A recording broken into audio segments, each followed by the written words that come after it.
আসসালামু আলাইকুম। Welcome back to ফারজানার রান্নাঘর। আজকের পর্বে আপনাদের সাথে খোসা সহ কাঁচা আমের টক ঝাল মিষ্টি আচারের রেসিপি শেয়ার করব।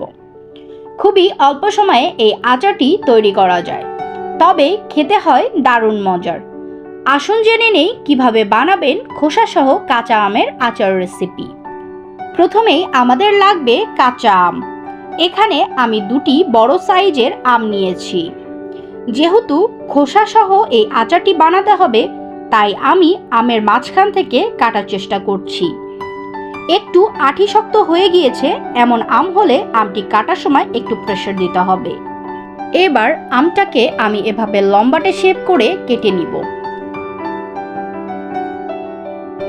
এরপর কিউব সাইজে কেটে নিব। তবে আপনারা চাইলে যে কোনো সাইজে কেটে নিতে পারেন।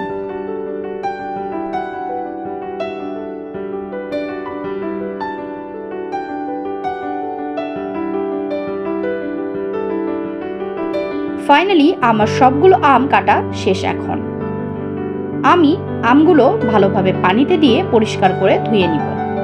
এই পর্যায়ে আচারের জন্য একটি মশলা তৈরি করে নিব।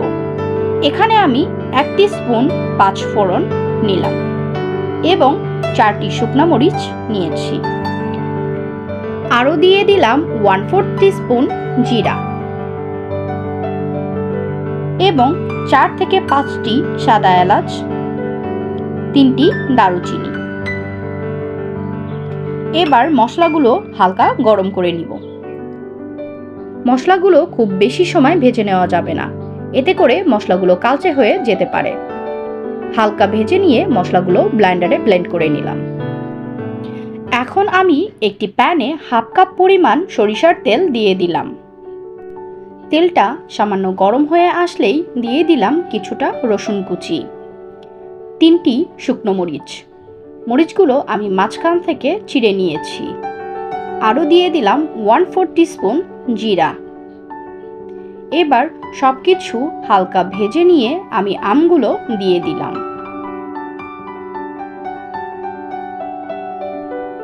এবার আমি আমগুলোকে তেলের সাথে খুব ভালোভাবে উল্টে পাল্টে ভেজে নিব।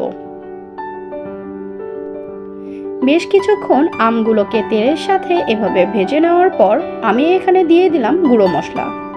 প্রথমেই দিয়ে দিলাম 1 টিস্পুন হলুদের গুঁড়া, 1 টিস্পুন মরিচের গুঁড়া এবং দিয়ে দিলাম 1 টিস্পুন সজের গুঁড়া। এবার গুঁড়ো মশলার সাথে আমি আমগুলো খুব ভালোভাবে মিক্স করে নিলাম। এই পর্যায়ে আমি আগে থেকে ব্লেন্ড করে রাখা আচারের মশলাটি দিয়ে দিলাম। এই মশলাটি দেওয়ার ফলে আচারের টেস্টটা অনেক গুণ বেড়ে যাবে। আমের আচারের ক্ষেত্রে এই মশলাটা খুবই ইম্পর্টেন্ট। যারা এই মশলাটি ব্যবহার করবেন না, তাদের আচারটা খুব বেশি ফ্লেভারফুল হবে না। এবার আমি মশলার সাথে খুব ভালোভাবে আমটা মিশিয়ে নিচ্ছি। খুব ভালোভাবে মেশানো হয়ে গেলে আমি এখানে অ্যাড করছি 1 কাপ পরিমাণ চিনি। যারা মিষ্টি খেতে কম পছন্দ করেন, তারা অবশ্যই এখানে চিনির পরিমাণটা কম বেশি করে দিয়ে দিতে পারেন। আবার আমটা টক হলেও চিনির পরিমাণটা বেশি লাগতে পারে। এবার খুব ভালোভাবে আমের সাথে চিনিটা মিশিয়ে নিয়ে আমি ঢাকনা দিয়ে বেশ কিছুক্ষণ রান্না করে নিব। 10 মিনিট রান্না করার পর দেখতেই পাচ্ছেন চিনিটা গলে একদম শিরা হয়ে গিয়েছে। এই পর্যায়ে আমগুলোকে উল্টে পাল্টে দিতে হবে, তা না হলে আচারটা প্যানে লেগে যেতে পারে। আমি খুব ভালোভাবে উল্টে পাল্টে দিয়ে আরও রান্না করব 5 মিনিট।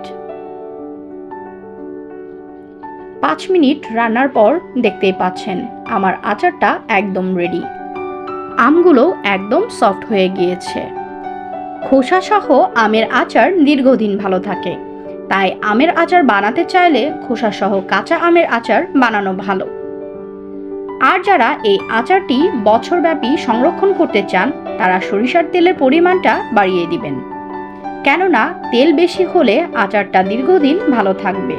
এবং অবশ্যই আমের আচারটি দীর্ঘদিন সংরক্ষণ করতে চাইলে সাদা সিরকা অর্থাৎ হোয়াইট ভিনেগার ব্যবহার করবেন। এতে করে আচারটি 1 বছর ভালো থাকবে। আশা করি আজকের রেসিপিটি আপনাদের কাছে ভালো লেগেছে। আজকের মতো এখানেই বিদায় নিচ্ছি। আল্লাহ হাফেজ।